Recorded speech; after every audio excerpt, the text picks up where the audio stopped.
very much, Mr. Speaker, sir. Mr. Speaker, sir, Article 348(1)(a) of the Constitution of India provides that the language of the Supreme Court and the High Courts will be in English. Article 348(2) proviso says that even though the language of some High Court could be Hindi or some other regional language, but the judgments, decrees and orders will be in English. And there's a logic to that. And the logic is that there should be a standardization of authoritative texts across the board.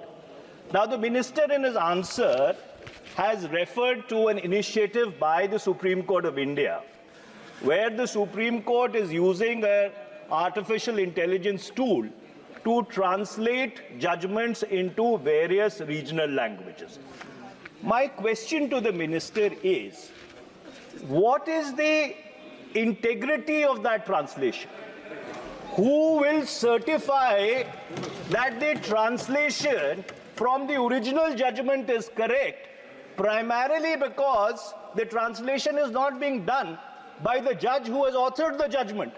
And even if you look at Section 7 of the Official Languages Act of India, which, Mr. Minister, you have referred to in your answer, it says that the only recognized authoritative text will be the text which has been translated into English and certified by the High Court. So my question is कि आपने अनुमति तो दे दी कि जो क्षेत्रीय भाषाएं हैं उसमें तर्जुमा होगा, तर्जुमा भी हो गया। अब अगर किसी वकील ने उसके बेसिस के ऊपर कोई दलील किसी अदालत में दी, ये कौन सर्टिफाई करेगा कि वो जो ट्रांसलेटेड जजमेंट है, उसका जो न्यूएंस है, उसका जो टेनोर है, उसकी जो ट्रांसलेशन है, उसकी जो इंटरप्रिटेशन है, वो वही है जो ओरिजिनल अंग्रेजी जजमेंट में जो जजेस भाषा में जजमेंट लिखी गई थी उसके बिल्कुल अनुरूप है। इसको ऑथेंटिकेट कौन करेगा?